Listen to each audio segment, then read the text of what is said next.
Oke, jadi kali ini mau bicara tentang pengalaman mendaki ya. Mendaki bukit sih, bukan mendaki bukit, bukan gunung. Tapi sama lah, punya pengalaman mendaki yang buat saya berkesan sekali. Jadi waktu itu udah lama sih, satu setahun atau 2 tahun lalu lah, di Lombok. Em, ada sebuah daerah namanya Sembalun. Di Sembalun itu ada Rinjani, kalau teman-teman tahu. Tapi selain Rinjani, ada bukit-bukit lain juga yang tingginya tidak sampai Rinjani 3.000-an kalau nggak salah. Bukit-bukit yang tingginya tapi cukup tinggi, sekitar 1.500 sampai 2.000 meter di atas permukaan laut lah tingginya, yang sangat apa ya istilahnya, cukup menantang juga untuk didaki dan kesan. Salah satunya yang saya daki adalah Bukit Pegasingan. Itu bertiga sama saudara lah, bertiga. Dan pertama kali naik pertama kali naik bukit tuh, pertama kali mendaki lah, dan ternyata berkesan sekali dan bikin pingin datang lagi ke Sembalun. Setelahnya datang lagi sih, akhirnya setelah itu saya naik bukit lagi ada. Tapi itu yang pertama kali naik Bukit Pegasingan itu, dan itu kayak apa ya? Ada pengalaman-pengalaman yang mengunlock kita gitu, kayak saya dengerin The Allman Brothers pertama kali. Ada grup band itu pertama kali, jadi wah ternyata musik seluas ini ya, dan jadi pengen main gitar gitu. Dan kayak gitu. Satu titik pengalaman itu membuka cakrawala kita untuk mencoba hal-hal lain di dunia, gitu. Mengubah perspektif kita tentang apa saja. Mungkin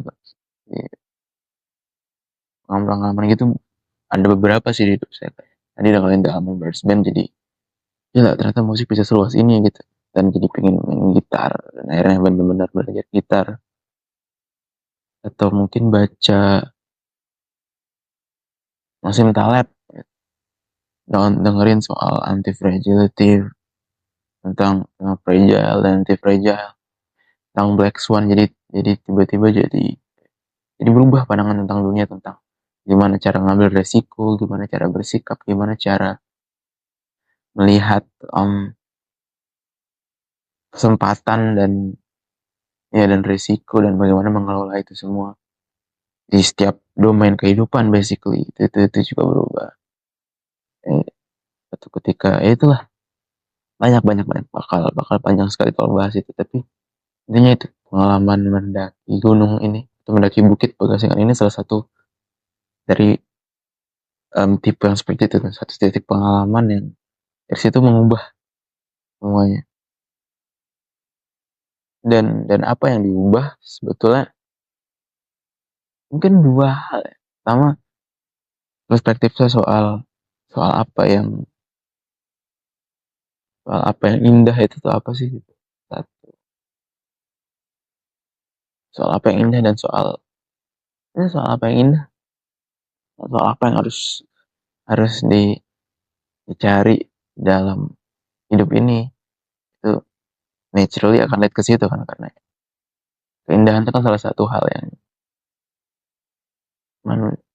paling purba mungkin ya, impuls paling purba. Kalau manusia zaman sekarang sama manusia zaman purba kayaknya sama-sama bisa mengidentifikasi keindahan. Salah satu hal yang pengen kita tuju kan, suatu sifat Tuhan juga maha indah. Jadi ketika konsepsi kita tentang indah berubah, otomatis arah hidup kita akan berubah, karena hidup kita secara natural berusaha untuk menuju ke apa-apa yang indah, salah satunya gitu. Kecuali kita orang yang terdistraksi ya di zaman modern ini. Ketika kita terdistraksi oleh segala macam informasi dan apa saja narasi yang berseliweran di internet, kadang-kadang kita bahkan tidak sempat untuk memikirkan apa yang indah itu juga satu problem. Tapi anyway, ya, kalau konsepsi kita soal indah berubah, saya pikir otomatis jalan hidup kita in some way berubah juga. Mungkin terdengar apa ya, terlalu grandeur ya, terlalu besar, terlalu mendaki, tapi memang seperti itu saya pikir. Em, ya itu pertama. Yang kedua, jadi pengen naik gunung lagi saya. Meskipun pengen apa ya? Oke, ya. Meskipun apa, ngeri-ngeri sedap sih. Karena ya, saya bukan pengalamannya, bukan pendaki gunung yang berpengalaman, jadi sebetulnya agak takut juga. Dan justru takut itu yang penting memang. Nanti saya ceritakan lagi lah soal takut. Tapi takut itu penting. Cuman itu juga yang bikin kayak ingin, tapi harus persiapan nih gitu. Harus persiapan karena ternyata di atas gunung itu, atas bukit, atau sama aja lah. Intinya saya naik bukit Pegasingan, tapi ya dua term itu bisa dipakai bergantian lah, gunung dan bukit. Iya, di atas bukit itu ada banyak hal yang bikin repot, bikin tenda. Itu saya nggak bisa bikin tenda sebetulnya, jadi harus mengandalkan bantuan orang-orang lain. Kedua, dingin. Wah, itu bagi orang yang tidak tahan dingin, itu pakai sleeping bag aja udah masih dingin banget. Tiga, capek sebetulnya nggak terlalu ya. Capek sih, tapi kayak cukup bangga dengan endurance saya ya. Setelah latihan yang selalu lari tiap hari, jalan kaki tiap hari, sehingga udah terlatih tuh. Jadi endurance menantang, tapi masih bisa lah. Cuman mungkin yang capek lainnya tuh ada tracknya ya, medannya. Lagi waktu itu nggak punya sepatu gunung, sekarang pun nggak punya. Licinnya, sementara di sebelah ada jurang-jurang, itu yang bikin kita ngeri-ngeri sedap. Jadi ingin naik lagi, cuman saya pikir harus persiapan gitu. Cuman itu sih, itu berkesan sekali. Mungkin saya coba baca tulisan saya dulu ya tentang tentang gunung ini, tentang pengalaman mendaki ini. Dari situ mungkin mau ngomong lagi soal beberapa poin yang menarik. Oke, jadi saya baca dulu. Judulnya catatan tentang pendakian. Sebuah refleksi singkat terhadap pengalaman saya mendaki bukit. Setelah mendaki Bukit Pegasingan semester lalu, Sembalun seketika jadi magnet. Ada kesan yang dalam ketika melakukan pendakian di bukit-bukitnya. Pemandangan sepanjang jalan, trek penuh tantangan, suhu dingin, dan seterusnya dan seterusnya. Sebetulnya sulit sekali untuk mendeskripsikan apa yang saya rasakan selama mendaki. Ada buntalan besar pengalaman yang dalam dan penuh warna, yang sekelumit darinya bisa saya akses ketika menutup mata sejenak.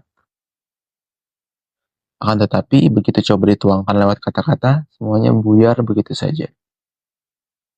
Ada sesuatu dari barisan bukit yang menampakkan dirinya ketika saya menyusuri trek sempit yang diapit tebing dan jurang, yang entah bagaimana caranya memberikan perasaan teringat, seolah ada bagian dari diri saya yang berasal dari gunung, yang pulang, dan diingatkan kembali soal asal muasalnya. Semuanya juga bertaut dengan rasa takut. Rasanya bukit-bukit tadi bisa menelan saya kapan saja, dan jurang-jurang licin di sebelah akan dengan mudah menarik kedua kaki yang minim pijakan untuk masuk terperosok bertemu maut. Perasaan lemah dan kecil tumbuh, tapi ketiadaan pilihan untuk berhenti akan memaksamu untuk terus berjalan. Pelan-pelan kita dibuat mengerti. Alam yang begitu indah ini bisa membunuh saya kapan saja, tapi mereka mengizinkan untuk tetap hidup dan melihat. Modernitas memisahkan indah dan rasa takut. Kita bisa mendengarkan lagu-lagu yang catchy, nonton film-film yang keren, atau melihat lukisan-lukisan indah. Semua hanya dengan berkorban waktu dan sedikit uang. Akan tetapi ketika keduanya campur aduk di saat pendakian, rasanya seperti dipaksa mengerti kalau keindahan jauh lebih dalam dari apa yang terjadi, dari sekedar apa yang dari sekedar apa yang tersaji di layar-layar kaca. Indah jadi jauh lebih dalam. Dalamnya bercampur takut sekaligus kagum.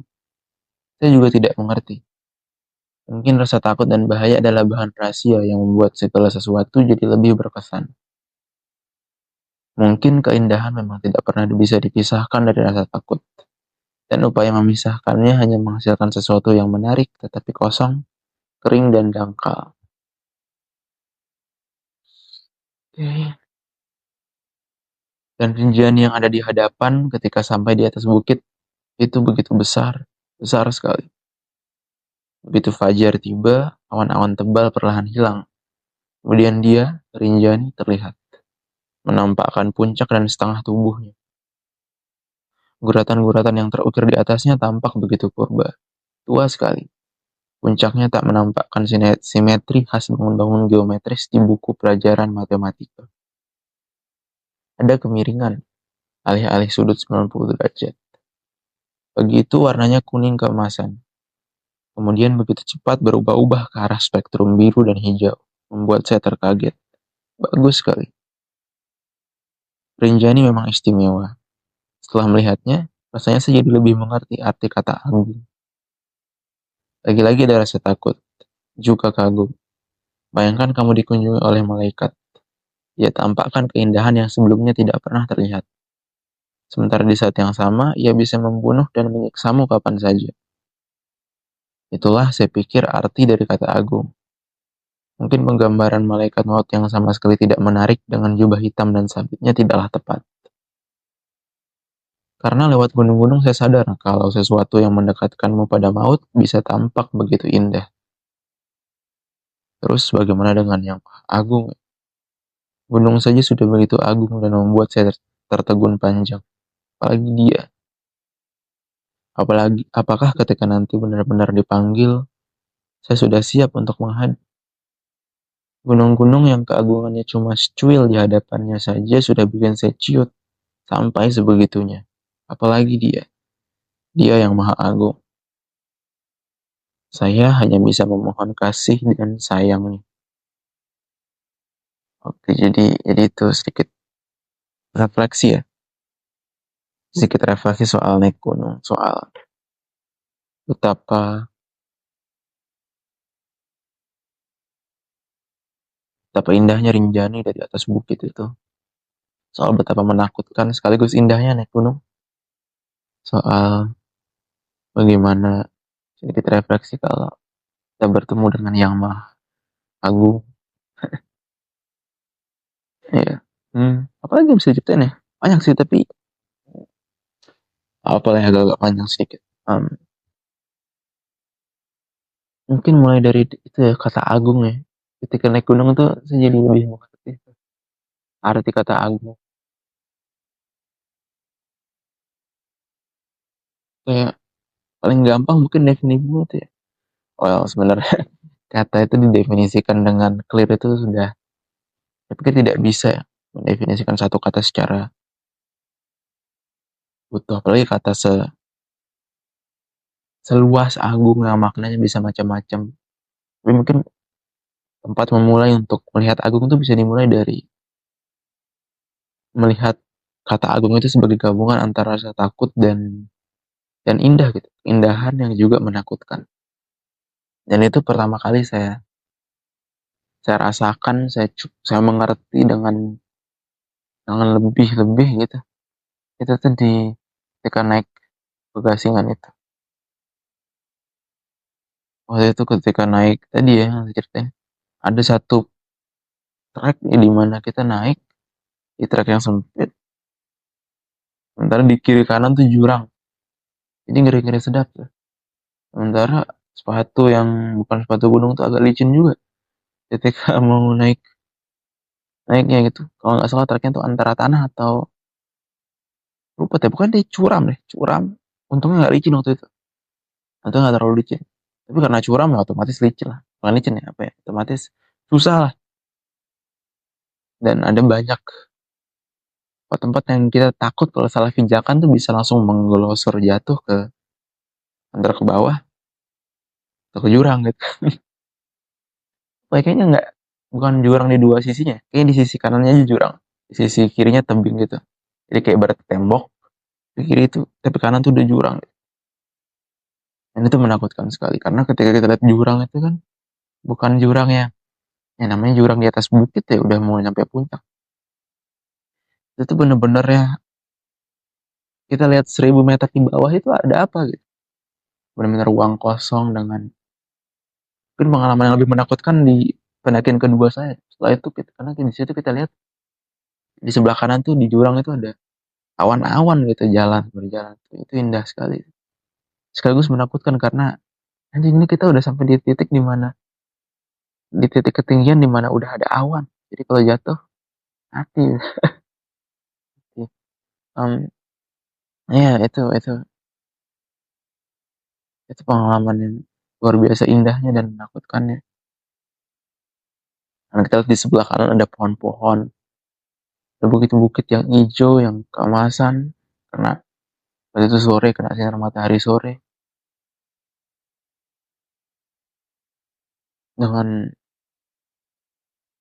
ya semua hijau, nggak ada kelihatan tuh bangun-bangun geometris yang pas buatan manusia kayak rumah, ya tembok-tembok gitu nggak ada, semuanya purba, semuanya alam, nggak ada suara-suara yang dengar dikit-dikit mungkin suara-suara, enggak sih, hampir nggak terdengar. Yang terdengar cuma suara-suara burung, suara angin, suara pohon-pohon yang kena angin. Jadi ada rasa yang menimbulkan rasa takut ya, rasa mencekam. Tapi ketika kita udah lihat bawah, jauh ya udah mengerikan. Sesuatu. Kalau teman-teman yang naik gunung pasti bisa merasakan ya. Ini barat-barat teks-teks sufi lah kan. Banyak dipergunakan tuh. Apa istilahnya? Zauk kalau nggak salah. Zauk tuh kayak rasa gitu. Jadi teks-teks sufi tuh hanya bisa dipahami secara utuh oleh orang-orang yang udah punya zauk, udah merasakan sedikit gitu. Udah mengecap sedikit pengalaman spiritual, baru dia bisa lebih mengerti lagi apa kata-kata yang di dalamnya. Kalau enggak, jadi nggak ngerti sama sekali gitu. Mungkin itu padanannya. Hanya orang yang bisa sedikit merasakan, mungkin nggak harus naik gunung, tapi merasakan gimana rasa takut itu di dengan di ternyata gimana rasa takut itu, pengalaman takut itu juga bertautan dengan rasa indah, dengan pengalaman keindahan yang mungkin bisa lebih mengerti lagi apa apa yang saya ucapkan ini. Bisa ya, ternyata itu saya baru tahu di situ bahwa ternyata rasa takut itu bisa bertaut dengan rasa indah, dan justru pengalamannya jadi lebih intens. Justru keindahan itu ketika datang bersama rasa takut, dia jadi lebih intens, jadi lebih dalam karena ini membawa saya ke poin yang selanjutnya ya. Karena dunia modern itu,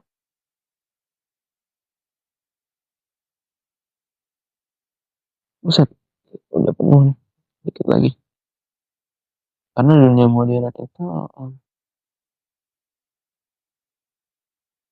membuat rasa indah dipisahkan dengan rasa takut, dan akhirnya adalah ternyata keindahan itu jadi miskin gitu. Kayak kita bisa dengar tadi di tulisan saya sebut ya, kita bisa dengar lagu-lagu catchy cuman tanpa usaha, modal kuota doang. Kita bisa melihat ini keindahan tubuh manusia, keindahan tubuh lawan jenis yang indah dan sensual dan seksual sekaligus, dengan tanpa usaha, tanpa dulu kita harus menikah, butuh pernikahan. Sesuatu yang juga sangat ditekankan oleh agama ya. Setidaknya agama yang saya tahu, agama Islam. Saya pikir agama-agama lain gitu. Betapa sakralnya seksualitas, betapa sakralnya keindahan tubuh itu, sehingga harus ada harga yang dibayar, yaitu menikah gitu. Janji sehidup semati, janji untuk membiayai kalau untuk laki-laki gitu. Dan perempuan juga dari segi apapun, bukan cuma finansial. Ada pengorbanan dari rasa, ada pengorbanan untuk melihat keindahan itu yang sekarang bisa di bypass begitu saja dengan pornografi. Jadi zaman modern itu contoh-contoh itu menunjukkan betapa modernitas itu membuat rasa takut itu hilang begitu saja dari keindahan dan akhirnya sesuatu yang miskin. Ini udah banyak dibahas sama filosofer dan segala macam bahwa tentang itu ya. Tapi saya benar-benar bisa merasakannya secara intuitif ketika naik gunung itu bahwa rata keindahan tuh jauh lebih dalam loh dari sekadar itu gitu. Ketika naik gunung itu. Dan yang membuat dia dalam itu saya pikir salah satunya itu karena ada rasa takut yang intens juga mengiringi dia. Dan mungkin itu jadi pertanyaan ya kayak apakah memang necessarily rasa takut itu penting untuk esensial untuk membuat keindahan itu jadi semakin intens atau ya apakah memang tidak bisa dipisahkan takut indah itu karena semua yang indah yang purbakala itu ya pohon-pohon yang besar gunung-gunung itu mereka semua menakutkan ya, menakutkan.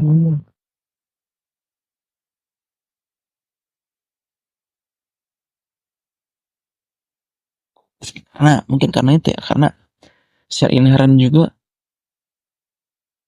salah satu yang paling bukan salah satu ya hal yang paling indah itu adalah hal yang paling membuat kita kagum yang membuat kita bahasa Inggrisnya awe membuat kita takjub itu kata yang pas mungkin takjub itu kan adalah hal-hal yang ketika kita lihat itu kita tahu bahwa ini nggak tergapai Tuhan yang maha indah itu kan sesuatu ya juga tidak tergapai di saat yang sama yang tidak bisa dicerna pakai logika bisa kita tangkap makhluk kita tangkap kebesarannya dengan logika tapi Tuhan itu sendiri esensinya sendiri nggak bisa dipikirkan ya ada hadisnya lah yang bilang kan kayak pikirkan makhluk-makhluknya kata kanjeng Nabi Muhammad SAW pikirkan makhluk-makhluknya tapi jangan pikirkan Tuhan yang kita hancur gitu itu wisdom yang salah satunya di Islam ada tapi di hal lain juga ada lah di tradisi-tradisi filsafat lain juga ada tradisi agama lain juga ada bahwa Tuhan itu tidak bisa tercapai dah. Tapi dia juga maha indah gitu. Jadi ada sesuatu yang secara inherent memang menakutkan karena yang memang menakutkan dari keindahan karena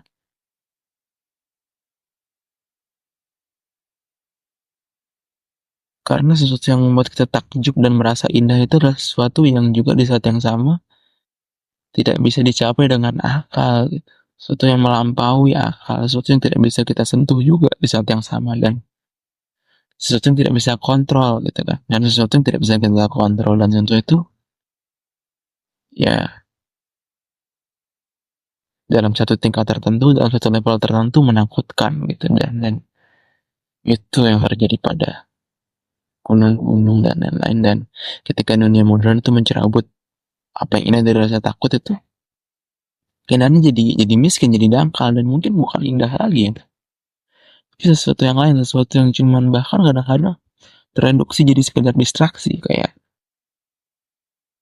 ya sering lah kita lihat bagaimana sekarang lah musik itu kan sekarang sesuatu yang sebenarnya indah tuh udah bukan dicari karena keindahan ya kan sebenarnya sekarang orang-orang nyari musik apa sih kebanyakan banyak lah yang nyari musik kan cuma sekedar supaya mau bantu belajar supaya fokus gitu atau supaya mendistraksi supaya bosan nih ngapain ya dengerin musik lah sambil nge-tweet kayak mereka tidak masuk ke dalam musiknya kan gue juga lah sering kali kayak gitu gue tidak masuk dalam musiknya musik tuh hanya sekedar sebagai distraksi supaya nggak hening aja jadi sekedar pleasurable distraction dan itu akhirnya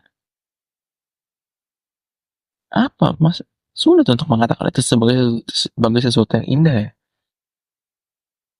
apalagi dibandingkan pengalaman naik gunung itu yang begitu intens dan menakutkan jadi itu sih pengalaman naik gunung tuh membuat gue sadar benar-benar sadar secara intuitif bahwa oh ternyata indah tuh begini, ternyata indah tuh begitu dalam ya. Karena sebelumnya pengalaman gue dengan keindahan itu begitu artificial, begitu dangkal banyak. Tentu ada pengalaman-pengalaman ketika gue bisa mengakses itu ya dengan cuman cukup dalam gitu, ketika gue dengar musik dengan lebih lebih fokus, ketika gue pengalaman dengan lawan jenis dan seterusnya. Tapi um,